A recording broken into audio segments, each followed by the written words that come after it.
जय श्री कृष्णा, राधे राधे। आपका मेरे चैनल गोयल अनीशा क्रिएशंस में स्वागत है। आज मैं आपके लिए सोमवार व्रत की कथा लेकर आई हूँ। आइए कथा को प्रारंभ करते हैं। एक साहूकार बहुत धनवान था। उसको धन आदि किसी बात की कोई कमी नहीं थी, परंतु पुत्र न होने के कारण वह अत्यंत दुखी था।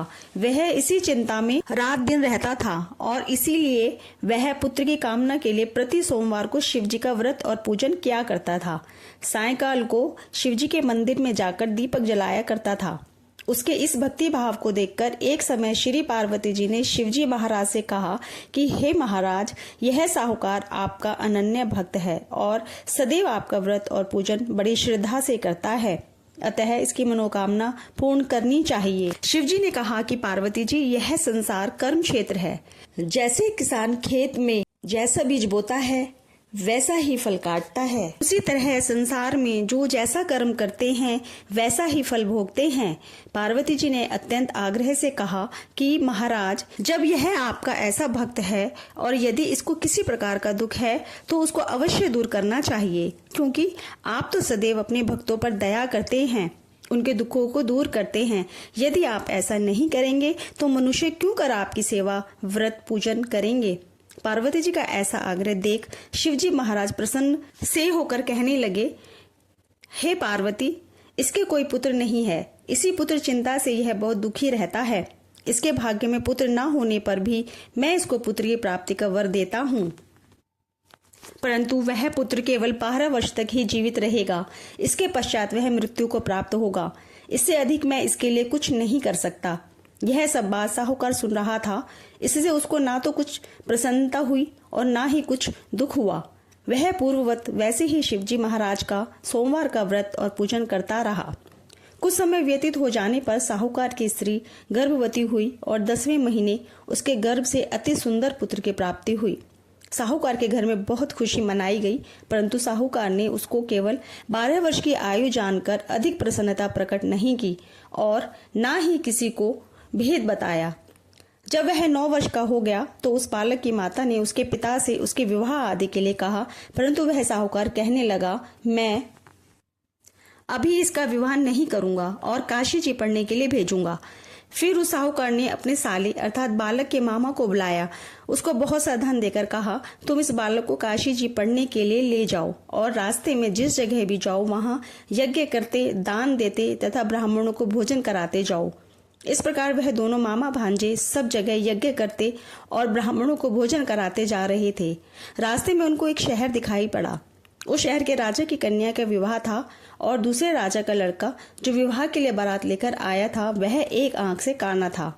लड़के के पिता को इस बात की बड़ी चिंता थी कि कहीं वर को देख कन्या के माता पिता विवाह में किसी प्रकार की अड़चन पैदा ना कर दें। इस कारण जब उसने अति सुंदर सेठ के लड़के को देखा तो मन में विचार किया कि क्यों न दरवाजे के समय पर इस लड़के से वर का काम ले लिया जाए। ऐसा विचार कर राजा ने उस लड़के और उसके मामा से कहा तो वह राजी हो गए और साहूकार के लड़के का स्नान आदि करा, वर के कपड़े पहना तथा घोड़े पर चढ़ा दरवाजे पर ले गए और बड़ी शांति से सब कार्य हो गया। अब वर के पिता ने सोचा, यदि विवाह कार्य भी इसी लड़के से करा दिया जाए तो क्या बुराई है।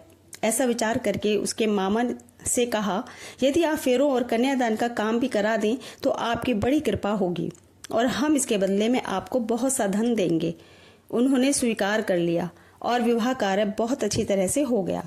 परंतु जिस समय लड़का जाने लगा तो उसने राजकुमारी की चुंदरी के पल्ले पर लिख दिया कि तेरा विवाह तो मेरे साथ हुआ है, परंतु जिस राजकुमार के साथ तुमको भेजेंगे वह एक आंख से काना है।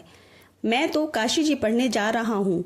उस राजकुमारी ने जब अपनी चुंदड़ी पर ऐसा लिखा हुआ पाया तो उसने राजकुमार के साथ जाने से इनकार कर दिया और कहा कि यह मेरा पति नहीं है, मेरा विवाह इसके साथ नहीं हुआ, वह तो काशी जी पढ़ने गए हैं।